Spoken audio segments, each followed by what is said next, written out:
quick introduction here, and then we'll kind of get into the topic of things here. Is that good? In front of the podium so I can see you. Oh, I'll go around the back of the podium. Oh, okay. Or just don't go. Too far. Yeah. So anyway, just real quickly, this is a picture of County Clare. This is the west coast of Clare, and right there are the Cliffs and Moor, and they're pretty historic. My family in Ireland, this is, Dublin is a little town down here. It's known for an awesome music festival. And just over the hill, you'll find my family, the Conlans. If you're familiar with the west coast of Clare, there's Lahinge, which is the big tourist area. It's also a surfing capital of Ireland. They do surf there quite a bit. And then Liscannor, if you're familiar with the building, you know those big flagstones. That's Liscannor is known for the flagstones. And then right up the road is the market town, which is Ennistimon. So that's kind of the home base here, and I'll talk more about that in a second. And I just wanted to introduce myself here just really quickly. This is me, and that's up in Northern Ireland. The last time I was up there, COVID kind of put a crimp on visiting places these days, but I wanted to go up to Derry and Belfast because I was interested in the troubles. I've read about them, and I wanted to experience that firsthand. And so that's right down the coast of Antrim. A little bit about me. That's where I grew up, Peoria, Illinois. It's a little town of about 100,000 or so. It's between Chicago and St. Louis. That's the Illinois River that runs through it, that empties into the Mississippi River. Peoria, I went to high school there. My grandparents and my aunts, through my dad's family, all immigrated from County Clare to Peoria, Illinois. And I'll talk about them in a second. But Peoria had a couple things that was missing, and that's how I came to Montana. So I had two things calling me. The first one are mountains. This is the Bitterroot-Selway, which I spent a lot of time in. I lived in Stevensville for about 35 years. If you're familiar with Stevensville, south of Missoula. They like to have their own identity, but I'm sorry to say, it's kind of a suburb these days. But anyway, this is kind of looking at the west side of the Selway Bitterroot Wilderness from Skookum Butte, which is a fire lookout. If you were to go farther, you'd be looking at Lola Pass, which goes into Idaho and into the Selway area. And that's what I did. I spent most of my time when I lived over there hiking mountains, and I just love the Selway Bitterroot Mountains. I cannot say enough about them. My goal when I moved there to Stevensville was to hike every drainage that I could do. So from Florence down to Darby, Trapper Peak a couple times, which is one of the highest that you'll find in the southern Bitterroots. So I like the outdoors. So anyway, Montana, the mountains we're calling, and then University of Montana. So I have to give credit to the University of Montana. I had some awesome professors there when I went. And I just want to mention this presentation. My professor that I had in American History and Native American Studies, Rich Clow, told me never to do what I'm going to do today. So, which is chop up some history into 15 or 20 years. You need to really kind of go back, look at what led to that and what came after. So he's not in the audience, so don't tell him. Come on in. I'll stop.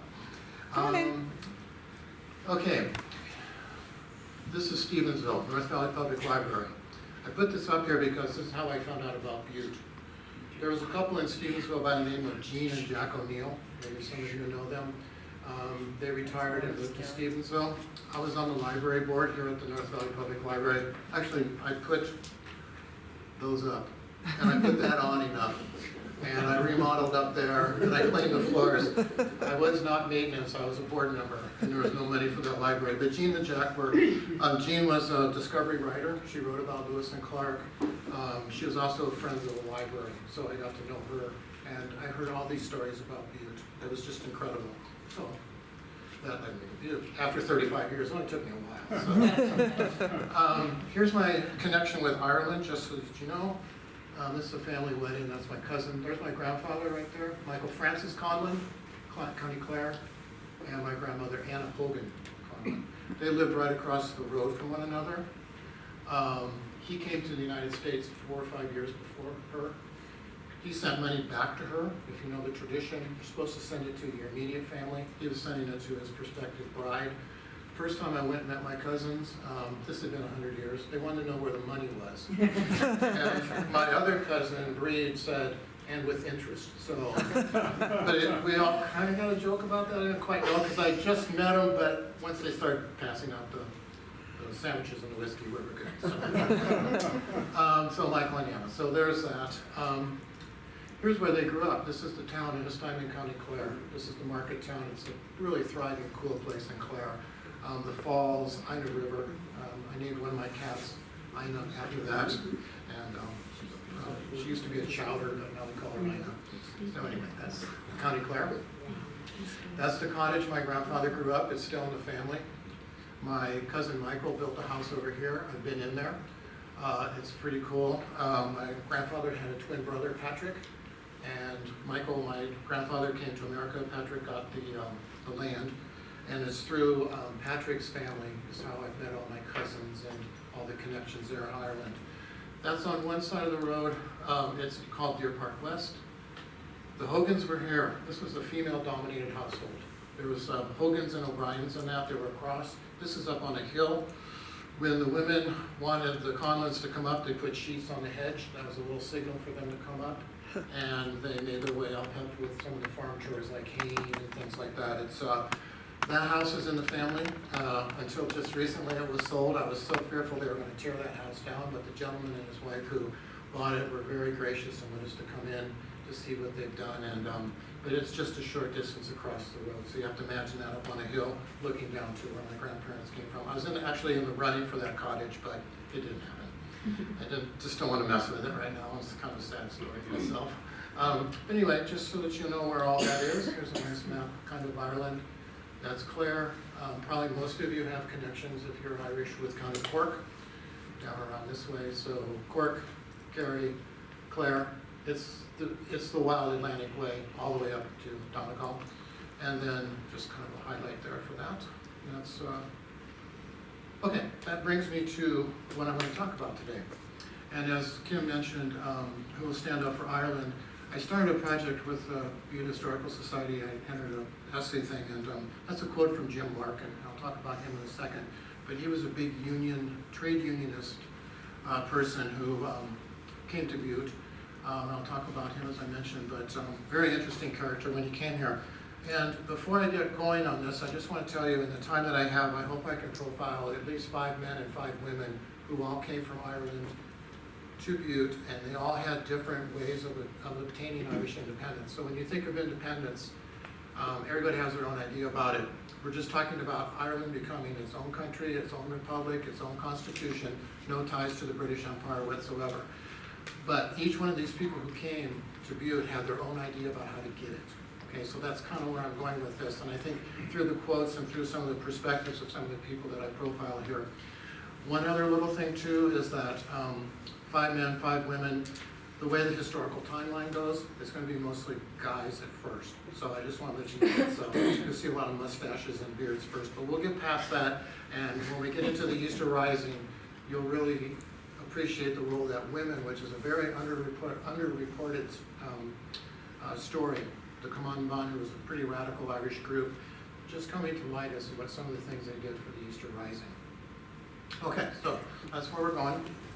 And if you have any questions, just holler. If not, I'll save time at the end. I like it to be casual. As I mentioned, I was a teacher, but you also remember I taught junior high and 5th grade, so you know I'm used to it. So just whatever you want to say. Okay, I want to start off with Yeats. W.B. Yeats. But I, being poor, I have only my dreams. I have spread my dreams under your feet. Tread softly because you tread on my dreams. And William Butler Yeats from Sligo. Poet and writer, part of the Irish literary and cultural revival at the turn of the century, 1900s.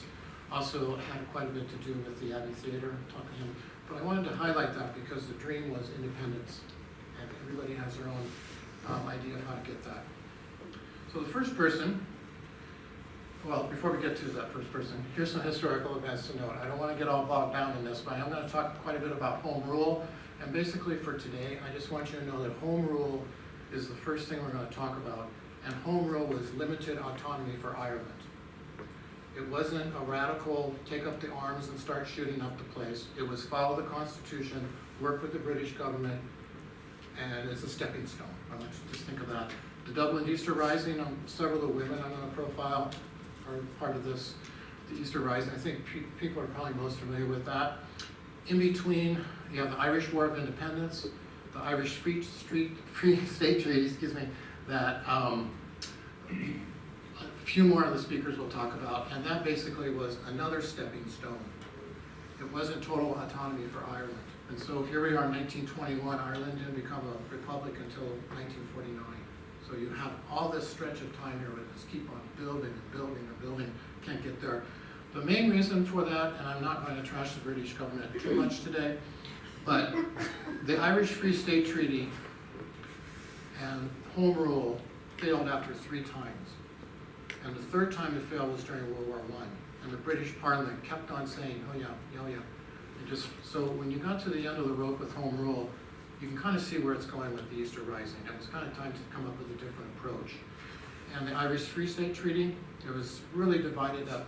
You're familiar with Northern Ireland, the 6 counties. That's kind of established that along with the Boundary Commission, and it's still, you had to declare an oath to the English king. There was still domination, occupation forces of the British. So a lot of these things were stepping stones, and then you have the resulting Irish Civil War. But those are some of the topics you'll hear me talk about. Okay, first person, Charles Stewart Parnell.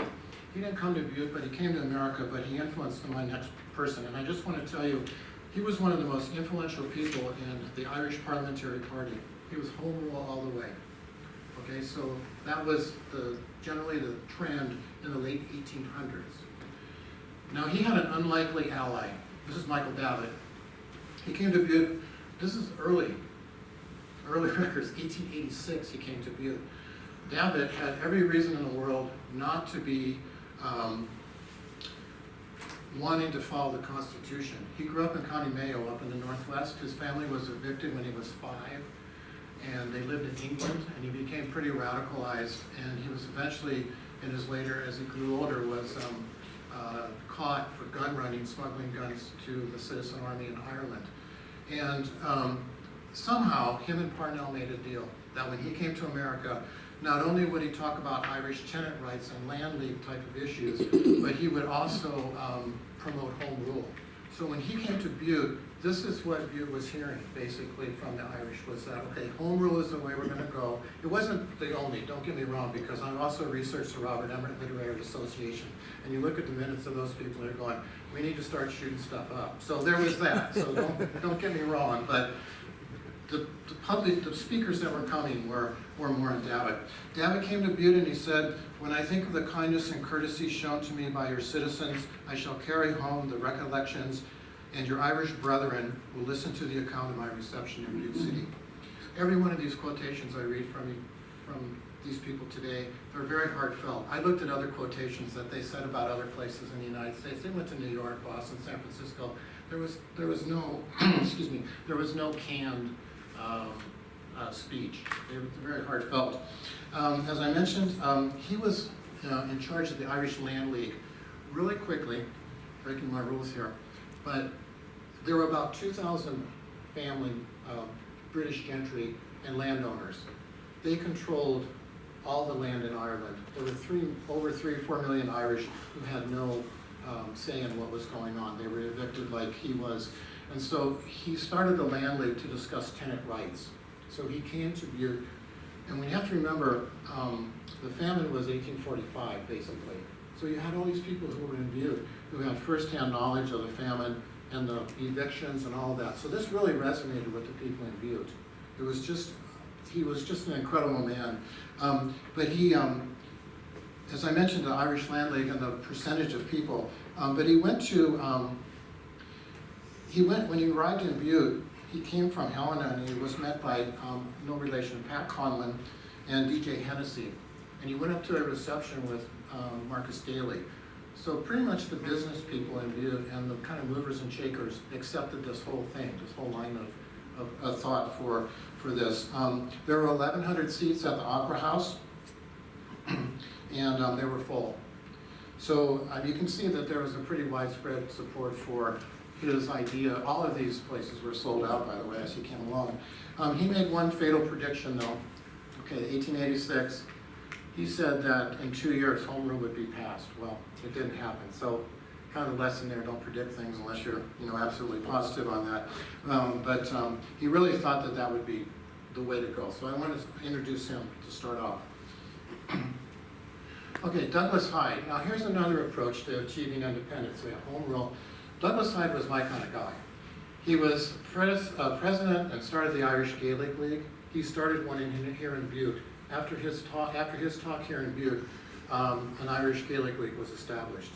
Now the Gaelic League was interested in Irish traditional arts, culture, music, sports, hurling, Gaelic football.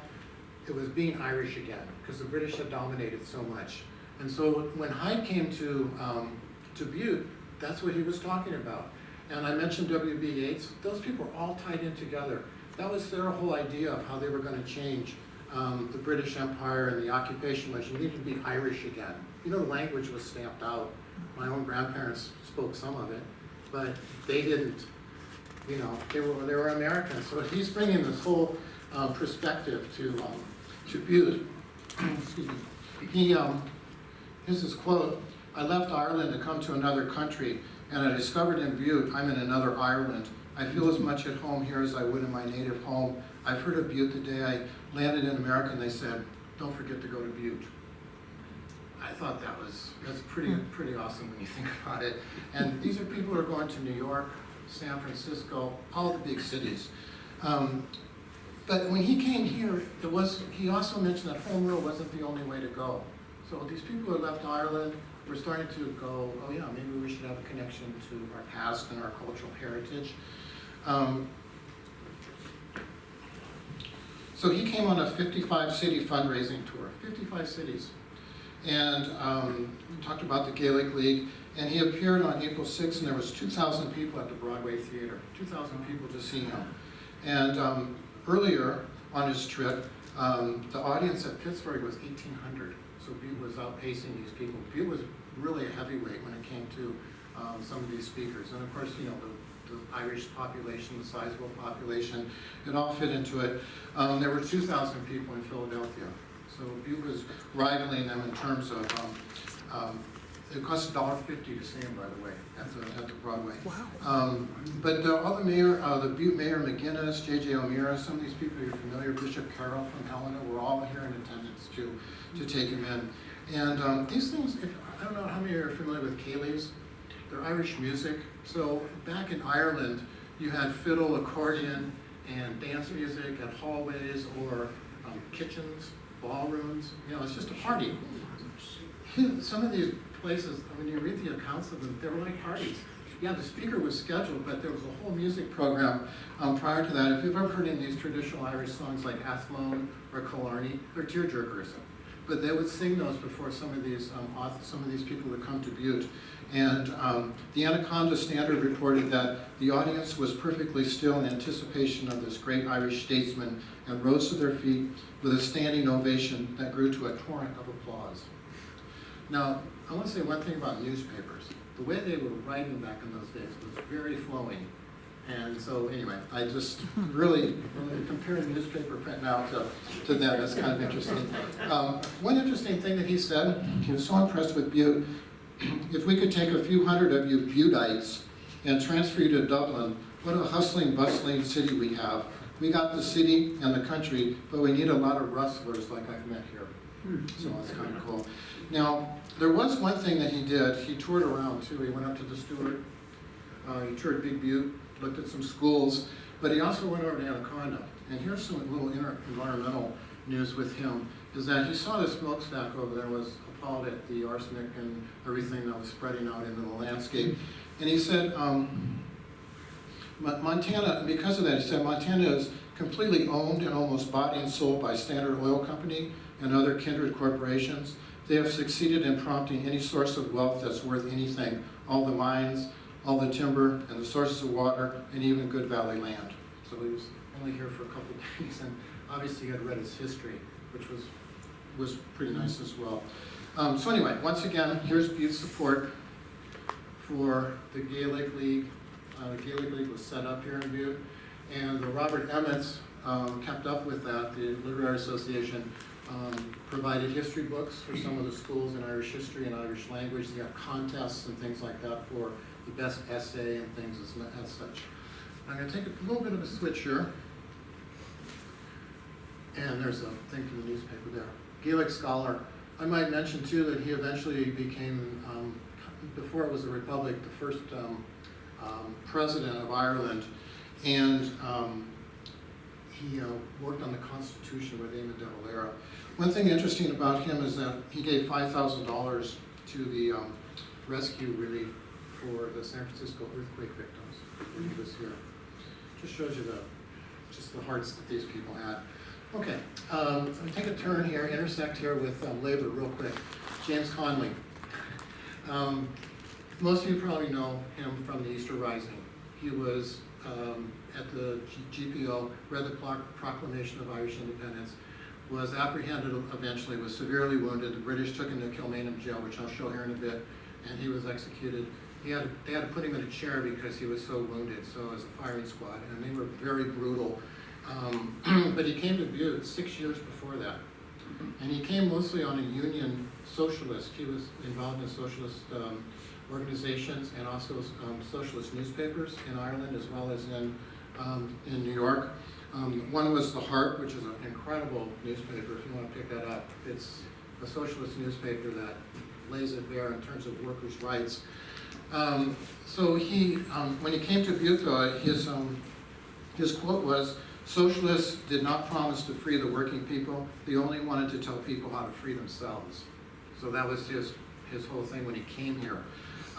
It seemed that, of course, at that time, you probably know your Butte history, there was a socialist mayor, Duncan.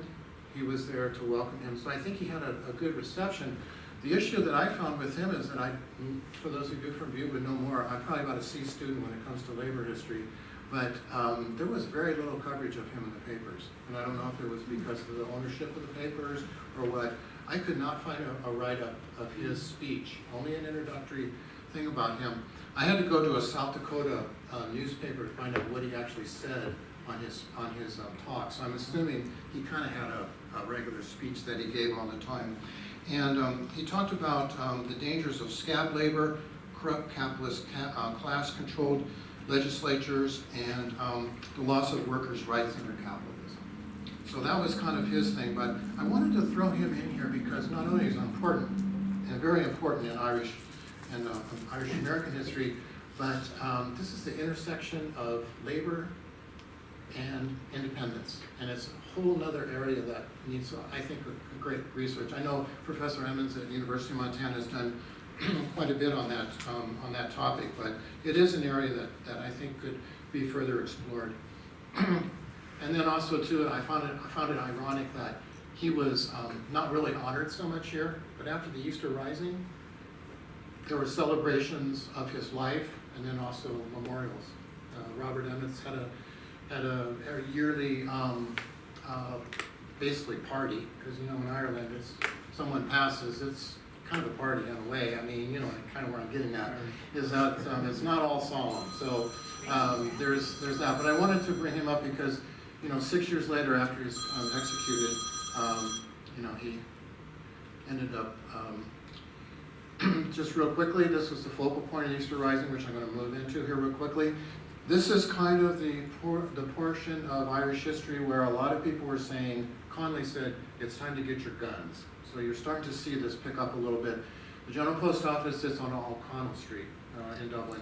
You walk up O'Connell Street and you'll see every monument to all the artists and all the poets that you have in Ireland. So there's Parnell, there's James Larkin, a series of people. But that's that. That's what it looked like after the Easter Rising, after the British got done doing their thing.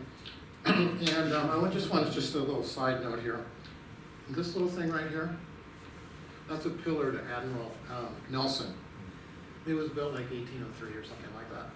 Well, when Ireland got to be a republic, having monuments to British naval heroes was not something that was really appreciated. So, interesting story. The IRA in the 60s blew this thing up. But somehow, the head up there survived. And it was kept in storage, and there were some students from one of the colleges stole it one time and brought it back. But it was also reported, if you're familiar with Irish music, the Dubliners, Luke Kelly and Jimmy Dolan and John Sheehan, still surviving member of the Dubliners, just a classic Irish group. That had found its way on the stage at one of the concerts that they did at the Olympia Theater down south of Liffey. And but anyway, it has kind of interesting history. But I want to show that to you. But you can see, when I get to Linda Kearns, you'll see there were over 500 people, civilians, who were killed from this, as well as almost 3,000 people. It was, I mean, at that time it was Sackville Street, not so Conley.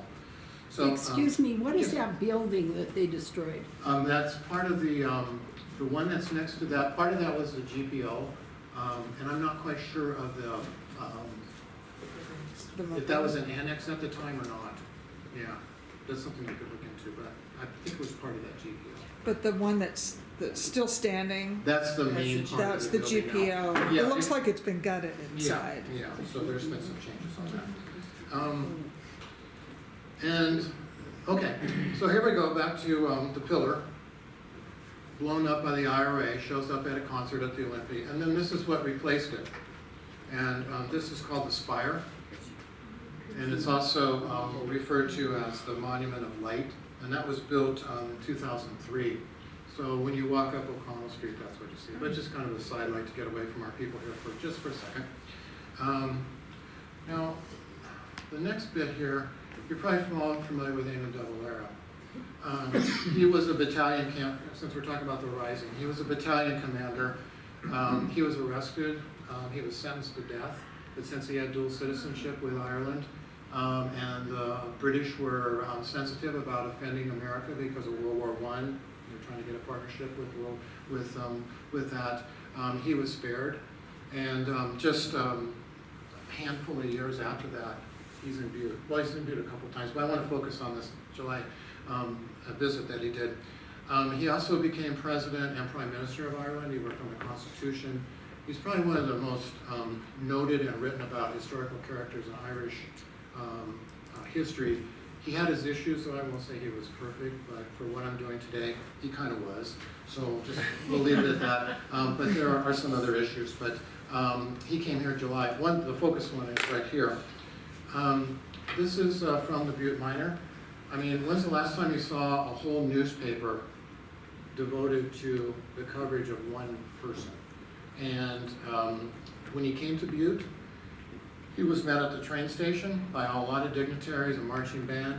There was 5,000 people on a parade route that went from the train depot all the way up Utah to Park, to Montana, to the courthouse. And when he got to the courthouse, there were children from the schools, there were like 300 of them, singing patriotic Irish songs and Star Spangled Banner or whatnot. And so anyway, he makes his way, has this thing there, and he goes stays at the Finland. It's either the Finland or the Thornton. Those were two places most people stayed, and rested up. And then he went down to Hebgen Field and gave an address in front of 10,000 people. Now in Chicago, there were 40,000 people, which is, I've been to Chicago before, I've actually been near that spot, and it was a thunderous applause, 26 minutes of applause, you couldn't even get a word in. He also had Madison Square Garden, there was like 20,000 people. He came to Butte, there's 10,000 people down here. They lined up at 6 o'clock for an 8 o'clock talk. The problem was is that, well, here, let's do this one, there's some of the bands. This is the parade that he had. I mean, it's like a St. Patrick's Day for him and Devalera. I mean, really, Butte's heart was so welcoming, and I think that they all appreciated it so much. But anyway, he goes down to Hebgen Field and gives us address, but he had laryngitis and it was a cold night, even though it was kind of summerish. And but every time he said something about Irish independence, it was huge cheers. I mean, I don't even know if anybody even knew what else he said, but every time he said Irish independence, I mean, people were on it. And unfortunately, I just want to backtrack here. When he was arrested before he came to Butte, this is a couple of years before he came to Butte, he was at Kilmainham Jail. This is the most bleak jail. The Irish were kept in jails that were just horrible in either Wales or England, or in this case, this is Dublin City. Here's his jail, his cell. And when I forgot to mention with Michael Davitt, when they put these people in solitary, they put them in solitary. They were not messing around. I mean, it's like years in solitary. As I mentioned, though, Devalera escaped basically because of his dual citizenship. That's the courtyard. And if you want to know, you can go on a tour of Kilmainham. I highly recommend it if you're there. I'm not a big jail person, but I really was impressed. And the parks put on an excellent job with this in Dublin. But this is where basically, whoops, I didn't mean to do that. Go back here. Right up there is where they set his chair up and shot Conley and McDonough and Clark, and all of them ended up there. And the British were kind of foolish by doing that, because at the time when they arrested all the rising participants and marched them up to the Richmond barracks, the public was basically jeering them. They weren't supporting them. But once the British started sending people to jails in Wales and executing their leaders, it really turned the public opinion against England, and maybe needed to be some other measures to achieve independence, which is where I'm at right now. It's armed uprising. The Devalera, just a couple things. He said that he was so impressed to be here that it's one of the most remarkable receptions that he had ever received in his life. And once again, you have someone who is you know, an icon basically in the Irish independence movement. Now, everybody has their favorites, and I'll come back to what Devalera accomplished at the end here, because he came not only for the moral persuasion, that there was a moral obligation for the British to get out of Ireland, but he also was raising money. And during the War of Independence, he was raising money for a relief fund. It was a bond issue, basically, and it was funding the Irish Army. It was also funding a provisional government, because that was illegal at the time, because the British were still in charge. And he was here, the Emmets here in Butte, I saw there's a copy of a $500 bond that the Emmets just wrote in and said here, he raised all this money, which I'll talk about here in a second. But it wasn't so much about the money, but I think it was the fact that they were really wanting to get their idea out that something else needed to be done, because home rule was going. Now everyone has their favorites. Here she is, this is my favorite. Linda Kearns, an incredible story of this woman.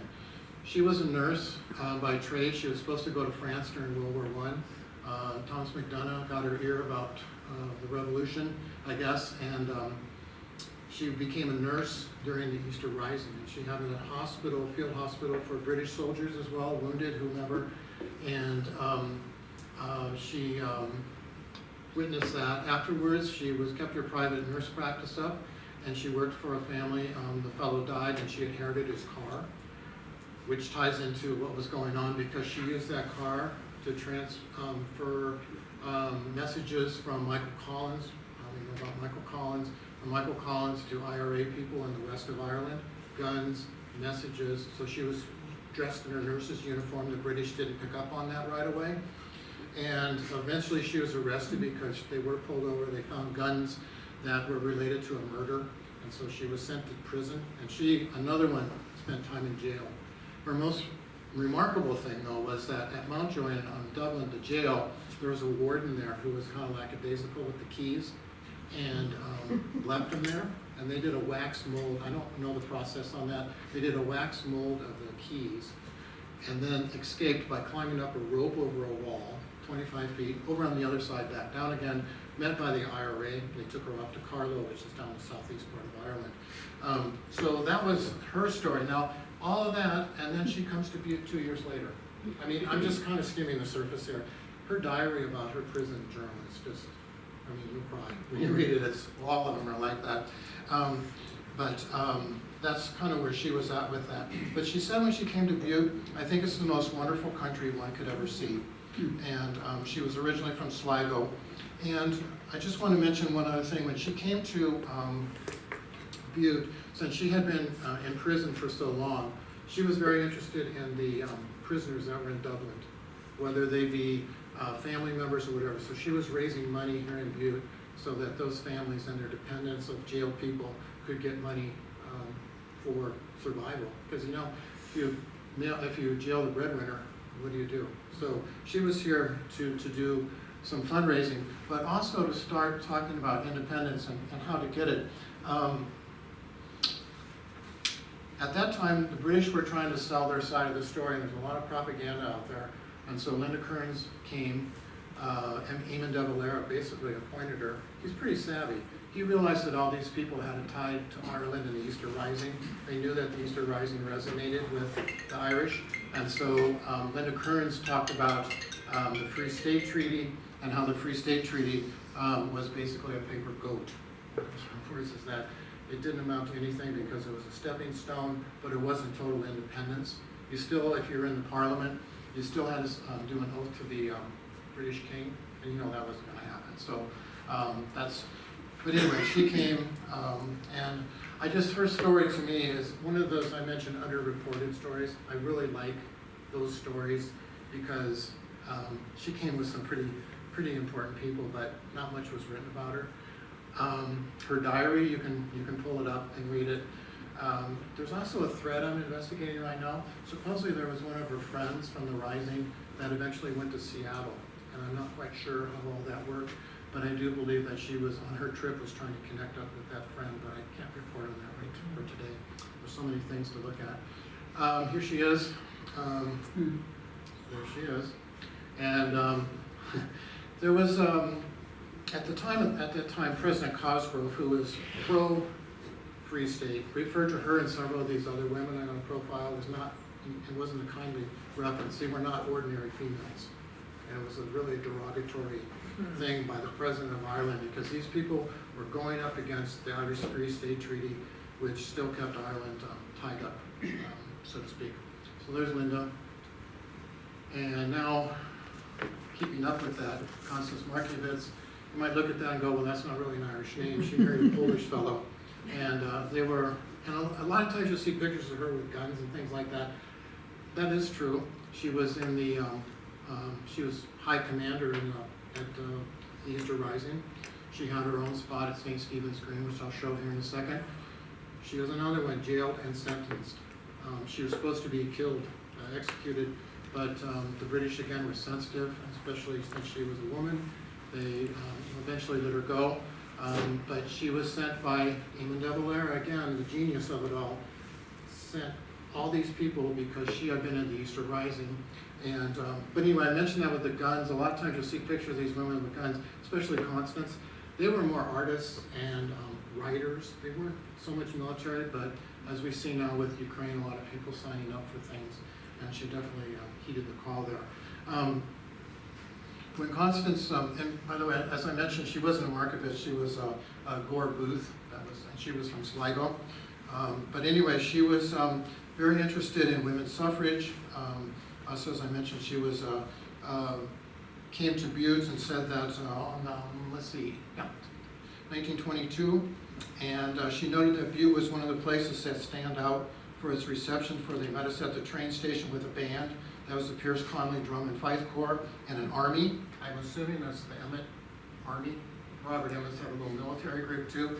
They have running on the side there, which is another area to investigate. But anyway, she went to Anaconda on her first night.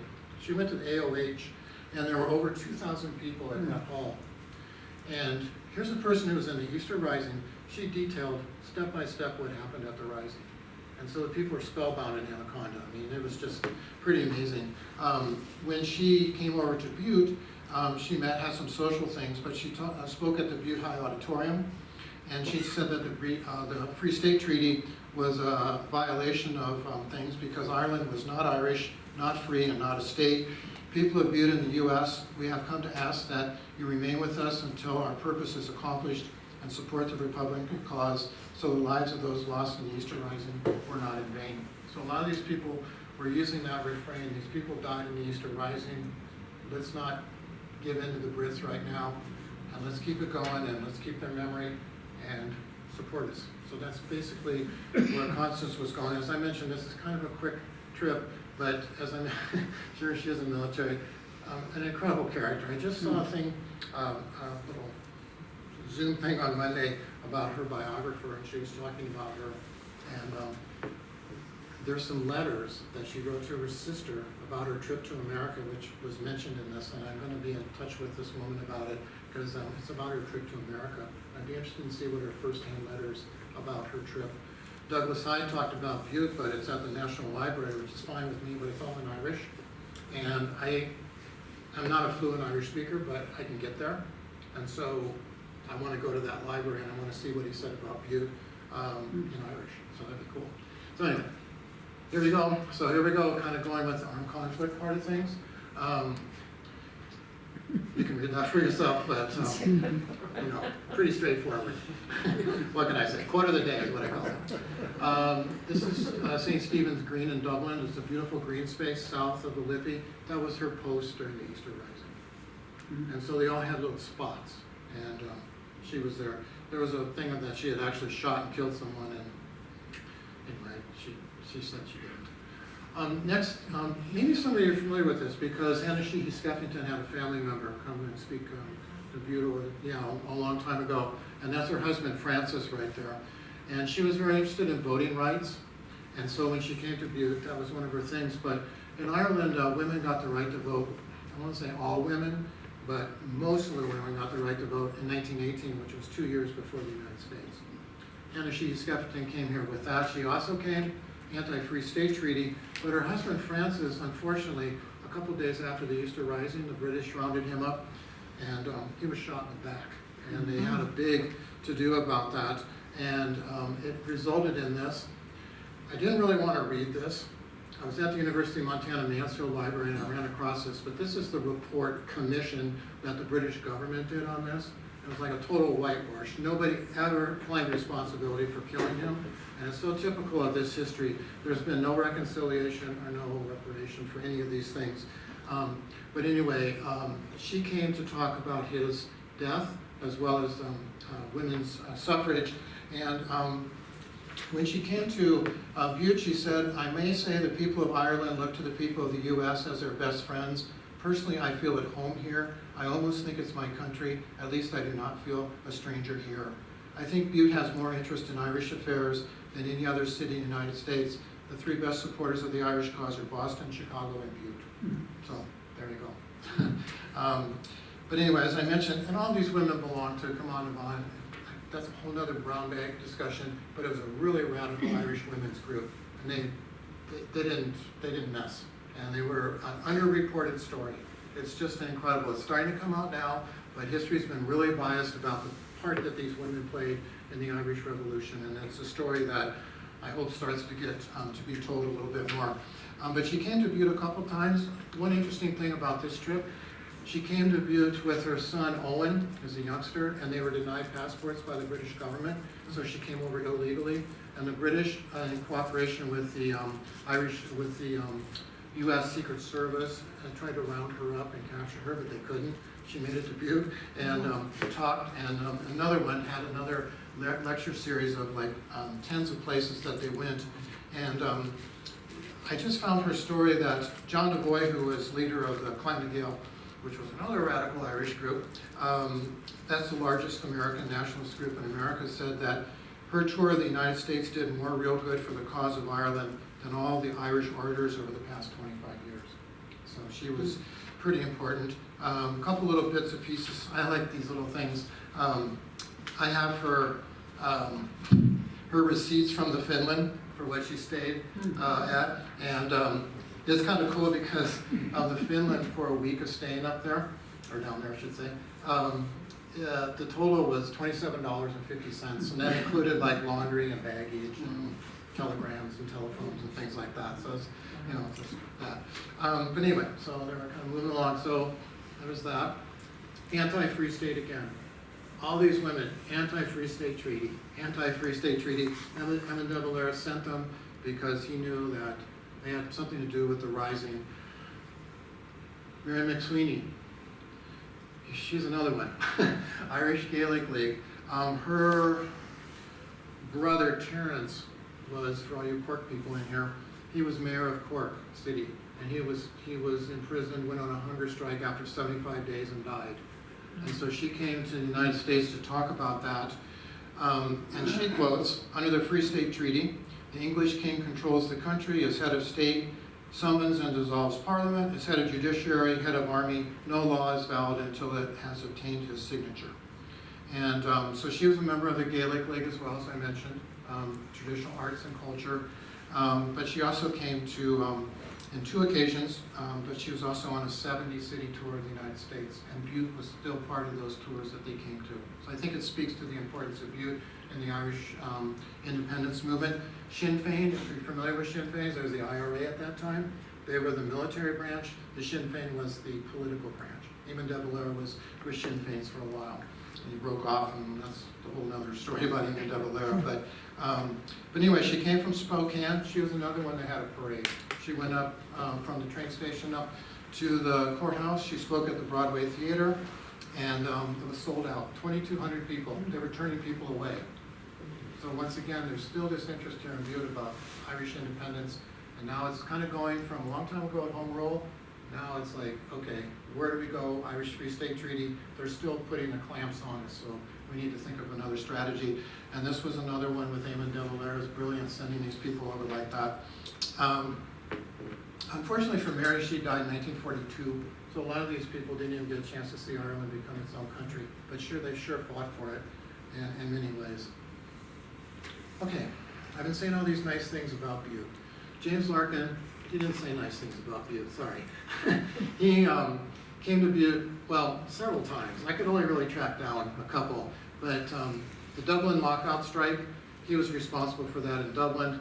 He was an IWW, he was a wobbly Socialist Party. He was rounded up as part of the Red Scare. He spent 3 years at Sing Sing, New York, if you're familiar. It was another American prison.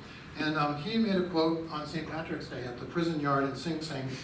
The snakes that St. Patrick had driven from Ireland have ended up in places like the United States, where they have evolved into policemen and prison guards. So he said that on St. Patrick's Day.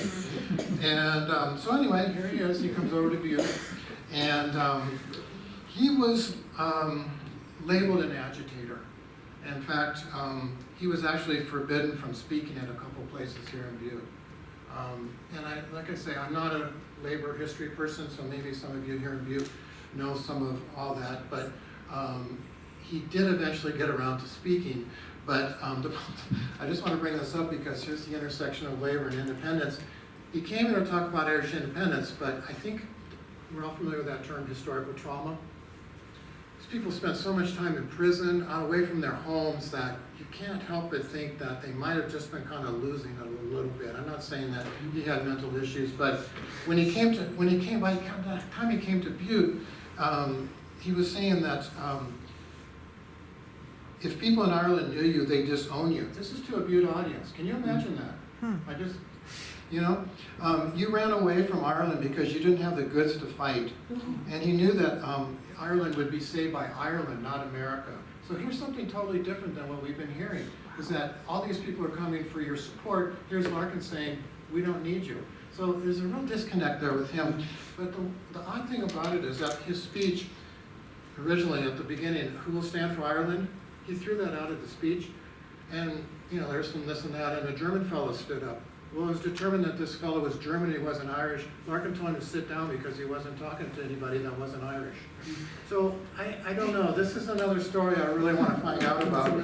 But yet at the same time, when you go up O'Connell Street, there's this huge statue of Jim Larkin there. And at the bottom of the statue it says, his quote, "The great appear great because we're on our knees. Let us rise." So his thing was trade unionism. IWW was going to be the way to solve a lot of these issues. And, at that time, I just wish that the Butte Bulletin, which was a pretty radical labor newspaper, was in existence then, because I'd be curious to see what they reported. And the same with James Conley. So there's the intersection there. But Larkin, I can't say enough about him because the Dublin Lockout was a transport lockout. It shut down Dublin for 7 or 8 months. Strumpet City is a book you could pick up that you could read about that. So highly recommended there. Margaret Pierce. What am I doing on time here? Margaret Pierce came to Butte mainly because of her son, Padraig Pierce, who was also another signer of the Irish Proclamation. He was killed. And so she came to, he had a school in Dublin, it was called St. Enda's, and it was a school based on traditional Irish culture and values and science, and it was just a real, based kind of like on a Montessori level of school. And Margaret came, she was a Sinn Féin, again, she was a school administrator, and she was mother. And she came basically to talk and try to raise funds for this school. There it is, up in the right-hand corner, St. Edmunds, there's kind of a view of it all. And some of the lads, it's a great shot, they're all smiling. Kind of looks like my grade school picture, St. Bernard's grade school. You know, like, we knew that the nun was right over there on the side, so we were pretty, anyway, I love those little photos. When she came, she wanted to raise money for the school because when Padraig was killed, he was basically broke and the school was hurting and there was no mention of a will who was going to take it over. So she came to the United States to raise money and came to Butte to talk about education. She, her topic was really education, but also anti-free state. Keeps on getting drilled in there every chance they got. She went to the Columbia Gardens and gave a speech on education. And that was a big deal because there was a big cultural event going on, and there was Irish, there was a match between the Butte team and the Anaconda team. The Butte team won. It was Gaelic football. The Butte team took home $50, which was quite a bit of money back in those days. And but anyway, she spoke at Columbia Gardens. There was like 7,000 people there milling around. And for those of you who have the honor of being up at the Columbia Gardens, just you can visualize what that was like. I mean, it's just, to me, it's just a person like her would go to Columbia Gardens and talk on education. So I'm kind of going through, I have one more I want to do here. Kathleen Barry, maybe you're familiar with the Rebel song about Kevin Barry. He was the youngest, 18 years old, he was the youngest person ever hanged by the British government for his role in the Irish independence movement. His sister, Kathleen, came to Butte not only to talk about the torture of jails and imprisonment of people and to raise money for independence, but she also came for anti-free state treaty. So all of these women came here and were just like hammering this point, okay? And so she, I had really one quote I wanted to read. Kathleen Barry, when she came over, said, "We have been sent over here to ask your help in our struggle for the recognition of Irish Republic, the republic that was proclaimed Easter week 1916 and established by the will of the people in 1918. So anyway, she spoke here. Interesting thing about her, she was a really good speaker, but I think she was underconfident, so she always carried a copy of the speech in her pocket. And there was no mention in the Butte papers of her talk here. So I did a little investigation through a contact at the Dublin Library Archives, and they rounded up the copy of her speech that she carried around with her in America. So I'm assuming that was kind of the speech that she gave here. It was very anti-free state, and the next time over in Ireland, I want to do that. I'd like to see all of that, but they're very gracious there. If you ever have questions about any of that, contact those offices over there. Those people are just great. But anyway, she talked about that and kind of ends that, and I guess if I'll just stop it at that because I'm running out of time here, and I won't get to John Boyle O'Reilly. Go ahead and do John Boyle O'Reilly. Do we have enough time? Do you want to? This will only take a second. Okay. If people need to leave, they can leave and All right. catch the end on YouTube. How many people are familiar with the Maher statue at the state capitol? Oh, Okay, we all are. We've passed it a million times. All right, so we know that Francis Maher was, he was part of the Young Irelanders. He was transported, and what I mean by transported, the British rounded up all the Irish Fenians and sent them to Tasmania or Australia.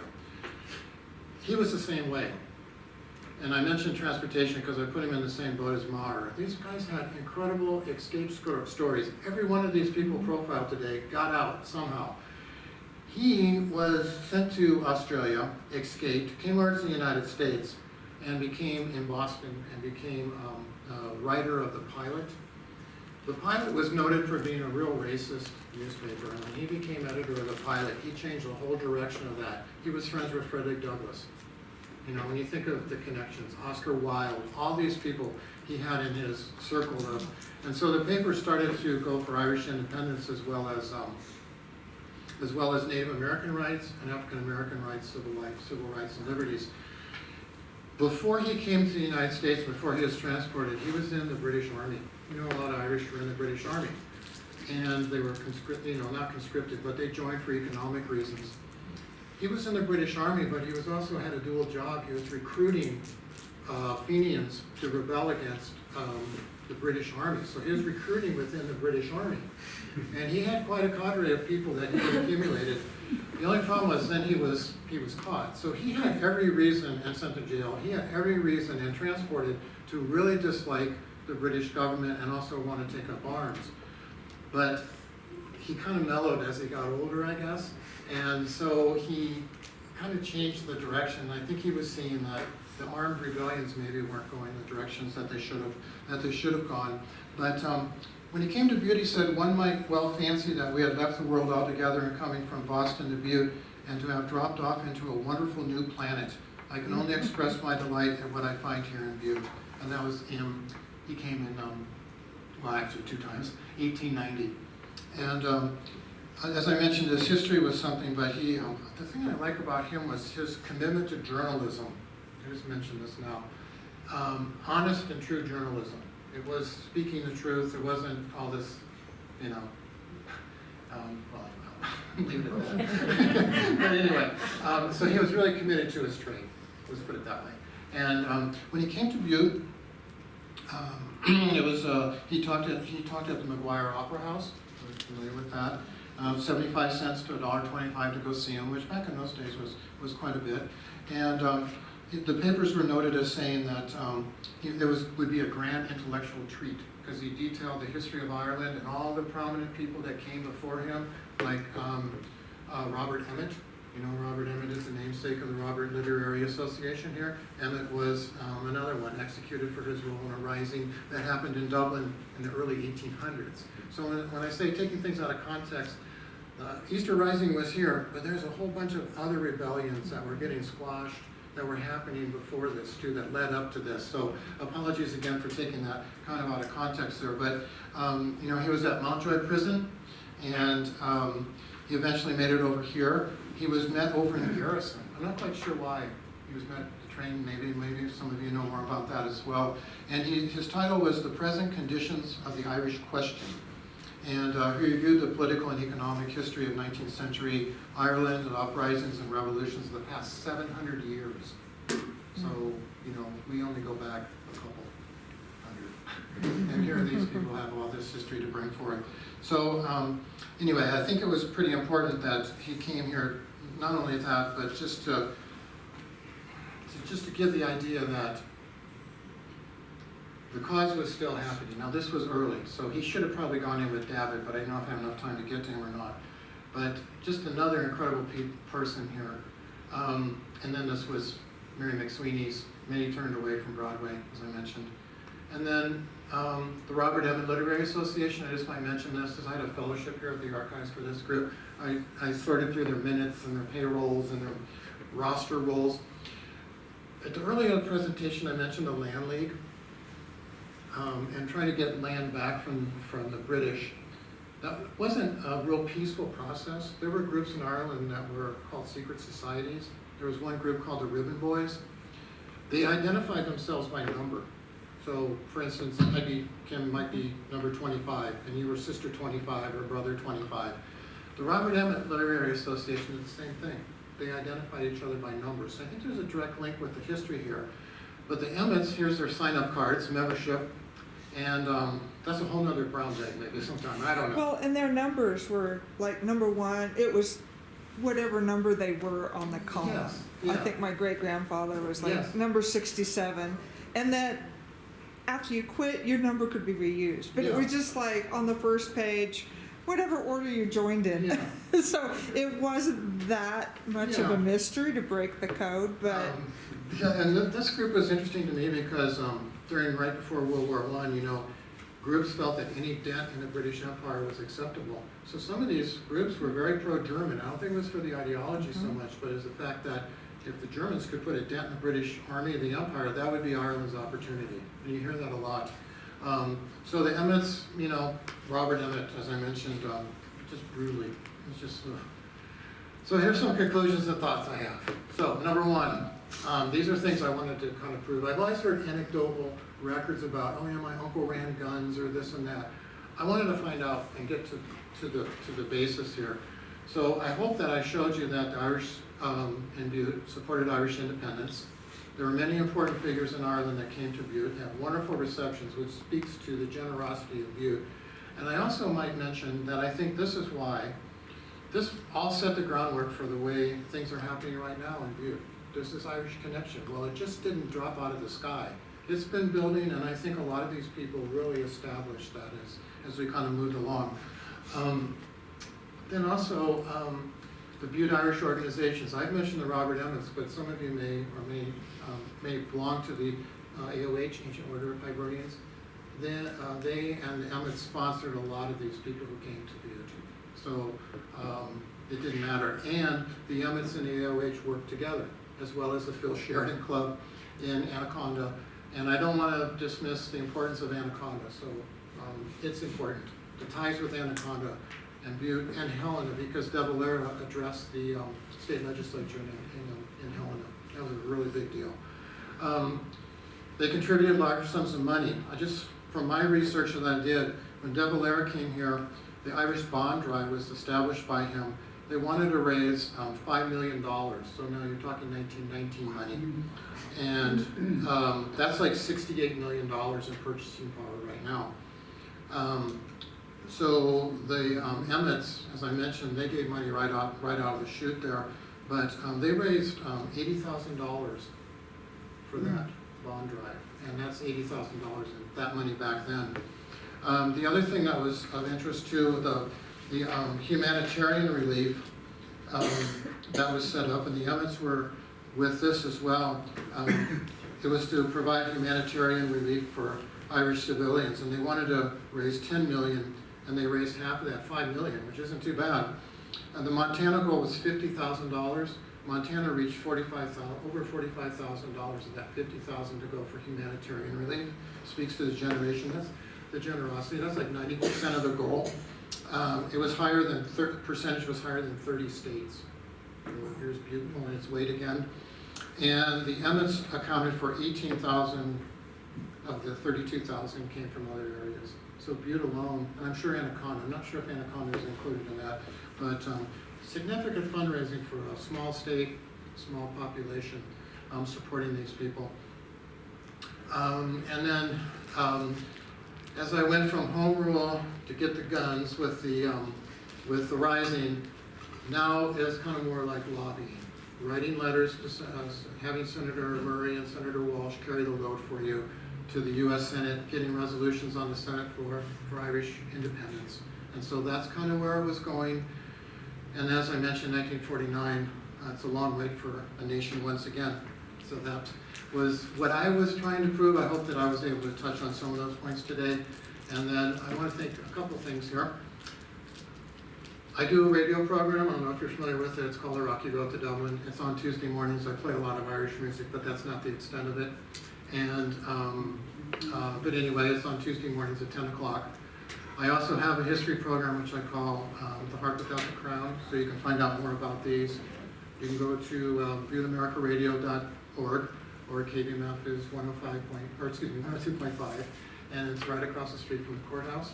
And I would not be able to do this if I didn't have the help from these two gentlemen here, so Clark Grant and Daniel Hogan. Dr. Sevier has helped me out on a few things, so I want to thank all three of you for doing that, because your support for what I do on the music station has just been really, you put yourself out there when you put music out there. But I like doing music from Ireland. Next Tuesday there'll be an all-Irish program, so you can tune in at 10 o'clock on Tuesday.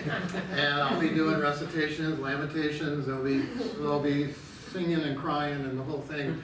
But I also look at little Celtic pockets of music throughout the world. So there's Brittany in France, Galicia, Northwest Spain, Northern Ireland, Scotland, Wales. So I try to mix in some of that along with connections with American bluegrass. So it's a nice little web of things. So you may hear something when you turn it on. You can stream that if you can't listen on Tuesday, right? You can stream it. You can pull up the old shows. But It's been a really, I mentioned the North Valley Public Library when I was talking about Gina and Jack O'Neill. I used to think that was the best volunteer job I ever had.